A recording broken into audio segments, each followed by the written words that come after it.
In section 2 of our notes, we talk about nomenclature, which is the system of naming that we have for compounds. Common names, like just calling something baking soda or salt or lye or laughing gas, quicksilver, those common names lead to chaos. It's impossible to tell from those names exactly what the chemical makeup is of those compounds. So a system for naming tells us something about the composition of the compound, which is very helpful. Likewise, knowing our ions, we can use the name and our knowledge of the ions to come up with the chemical composition. Now, a couple of hints in naming. The use of Roman numerals. Okay, common metals that don't need Roman numerals are any of the group 1A metals, which are always +1, group 2A, which are always +2. We talked about those in class today. Aluminum is +3, silver is +1, and zinc is always +2. You know by now that you need to be able to recognize the common cations and anions and know their charges. That's why we had our quiz today. You aren't allowed to forget them now that we've had the quiz. We need to keep knowing them and keep using them to write chemical formulas. Many metals do form more than one type of cation, and those are usually transition metals, and will indicate the charge on the metal ion with a Roman numeral.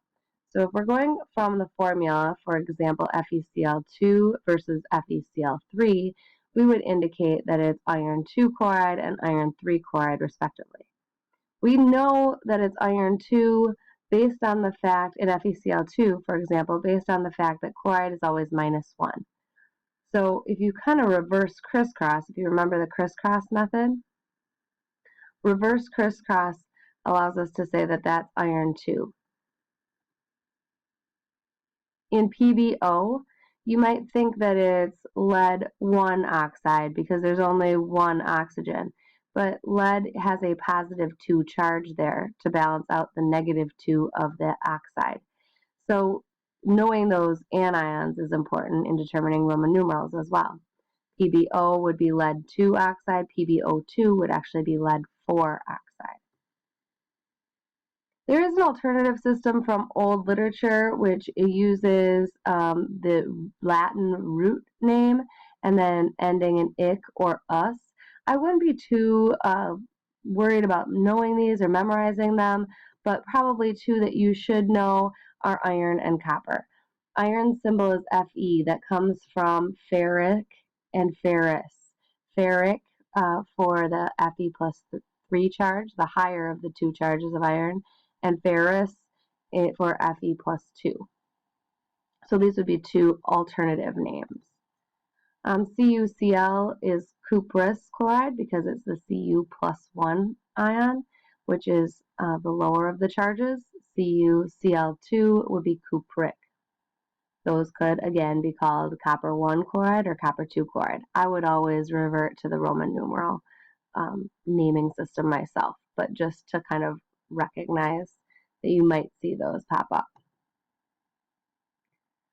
Polyatomic ions and oxyanions, I want to specifically talk about the chlorate series.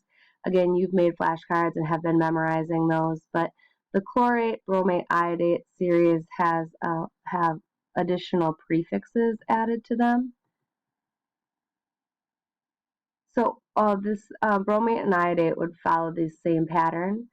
The chlorate, and if you always know the 8s have 3, then you can kind of build from there. Perchlorate, that prefix per gets added when an additional oxygen is added. The ending changes to ite when an oxygen is taken away.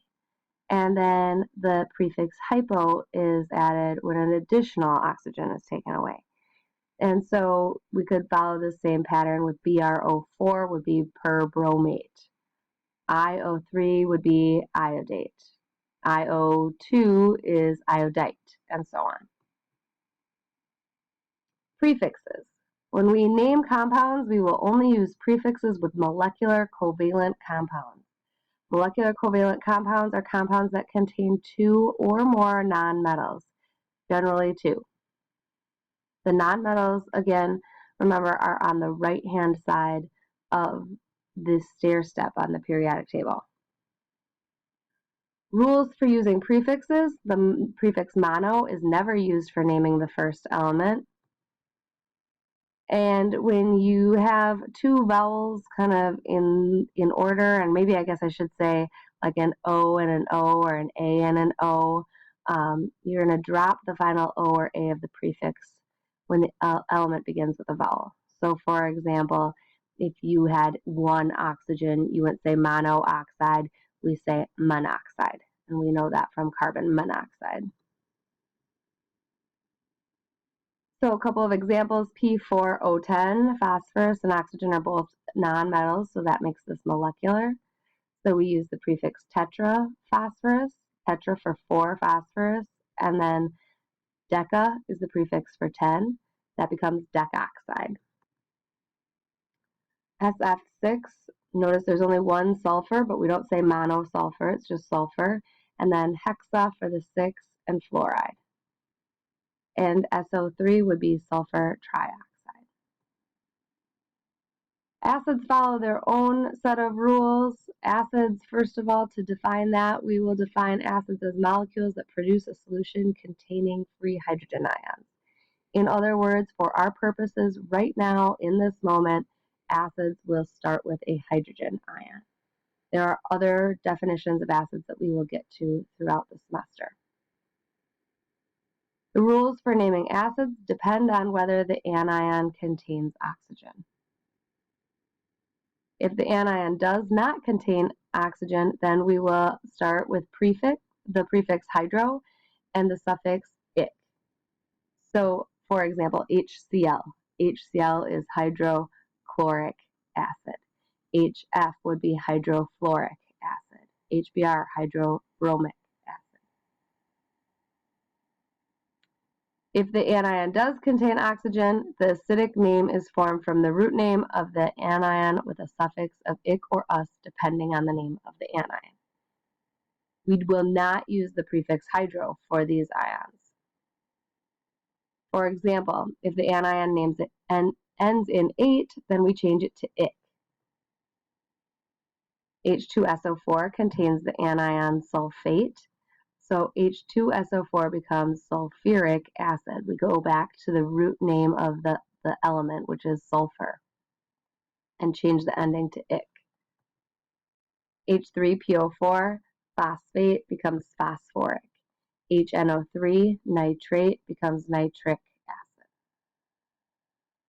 Oh, here's another one, HC2H3O2, acetate, we pronounce acetic acid.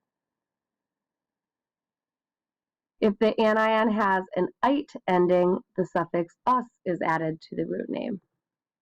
For example, H2SO3, SO3 is sulfite, so "ite" is changed to "us," sulfurous acid. HNO2, nitrite, becomes nitrous acid. So those are the rules for nomenclature. Those are the hints. Other rules that you should be kind of familiar with from last year, we will use and put into practice a lot in class tomorrow.